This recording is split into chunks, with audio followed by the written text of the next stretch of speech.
అంతర్జాతీయ పర్యాటకానికి రాష్ట్రం ఓ మజిలీగా ఎదిగేందుకు Visakha cruise terminal ఎంతో దోహదపడుతుందని పర్యాటక శాఖ మంత్రి కందుల దుర్గేష్ అన్నారు. విశాఖకు వచ్చిన విలాసవంతమైన పర్యాటక నౌక కార్డేలియాను అధికారులు ప్రజాప్రతినిధులతో కలిసి ఆయన సందర్శించి పర్యాటకులకు వీడ్కోలు పలికారు. పర్యాటక హితంగా రాష్ట్రాన్ని తీర్చిదిద్దేందుకు ప్రత్యేక పాలసీని రూపొందించి అమలు చేస్తున్నట్లు మంత్రి దుర్గేష్ తెలిపారు. క్రూజ్ టూరిజం అనేటువంటి దాన్ని ప్రారంభించుకోవడం అనేది చాలా ఆనందంగా ఉంది.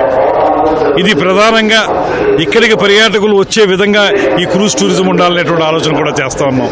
ఇక్కడి నుంచి బయటికి వెళ్ళడం కాకుండా ఇక్కడి నుంచి ఇక్కడికి టూరిజంకి సంబంధించి అనేక మంది పర్యాటకులు వచ్చి ఈ చుట్టుపక్కల ఉన్నటువంటి సుందరమైన ప్రాంతాలని వీక్షించే విధంగా అది వెల్నెస్ టూరిజం కానివ్వండి, ఎకో టూరిజం కానివ్వండి, అడ్వెంచర్ టూరిజం కానివ్వండి, హోమ్ స్టేస్ కానివ్వండి, టెంట్ హౌసెస్ కానివ్వండి, లేకపోతే ఇతరత్ర గోదావరి పరివాహక ప్రాంతంలో ఉన్నటువంటి అందాలు కానివ్వండి, ఇవన్నీ కలగలిపి ఒక సర్క్యూట్గా ఏర్పాటు చేసి హబ్ అండ్ స్పోక్ మోడల్లో ఈ టూరిజం అభివృద్ధి చేయాలనేటువంటి ముఖ్యమంత్రి గారి ఆలోచన మేరకు ఇవాళ ఒక అద్భుతమైనటువంటి టూరిజం క్రూజ్ని మనం ఏర్పాటు చేసుకోవడం జరిగింది.